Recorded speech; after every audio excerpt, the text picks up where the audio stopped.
linggo, nagkasalubong kami ni Kiko at kinumpronta niya ako. Pilit niya akong pinapaamin kung papaano ko raw nagawang sakta na tiwanan ng best friend niya. Pero heto na nga ang biggest plot twist of my life. Habang kaharap ko si Kiko, doon ko na-realize kung saan nanggagaling ang init ng dugo ko sa kanya. Uy. Parang bigla akong napaflashback sa lahat ng encounters namin at napagtanto kong all this time, si Kiko pala ang gusto ko. Ay, ang sakit. Ang sakit.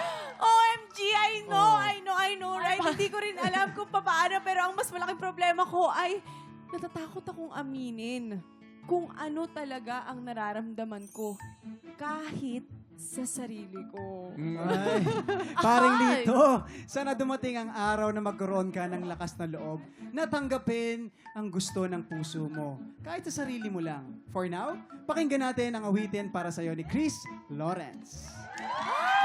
Mga tiktropa, hindi ko alam kung saan magsisimula. Aamin na ba ako kay Lito? Magsasabi ba ako kay Kiko? Or should I forever hold my peace? Ito na nga. Kung ano yung mga comment nyo, i-share nyo na lang yan sa aming TikTok lock page. Diba? Oo. Yes. Lito, masyadong komplikado ang story mo. Pag-iisipan naming mabuti at i-message namin sa'yo. Tama Diba? yan. Of course, maraming salamat sa payo, Card and Chris. Maraming salamat sa pakikipagkulitan sa amin today. Of course, happy Happy birthday! birthday, Mami Mami Zay! Zay! Happy birthday! Mami Zay Happy Villarisa, birthday! happy birthday! Happy birthday, Mama Zay! Mother ni Sir Big Boy. Uy, pero Yes. talagang ang ganda ng panahon sa labas. Ha? Lumabas po tayo. Enjoy po natin ang araw. Yan, dahil tama. tumigil ang habagat and we have good weather today. Lito, lumabas ka. Yan.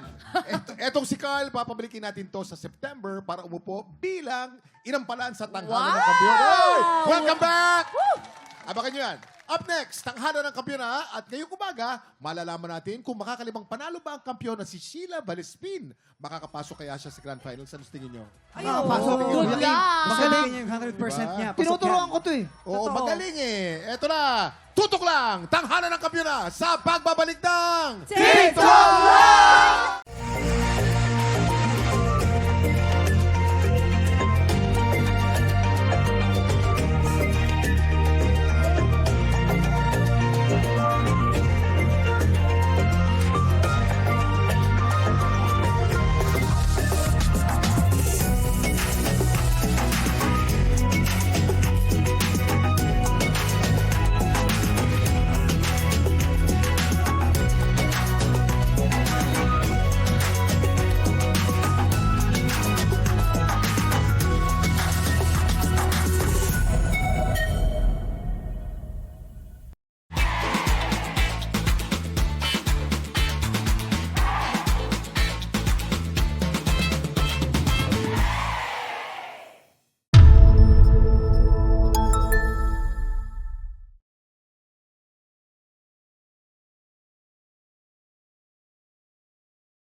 TikTropa! Pinanood mo hanggang sa dulo itong video na to? Very good ka! For more happy time, watch more TikTok Lock videos on our official social media pages and subscribe to GMA Network official YouTube channel.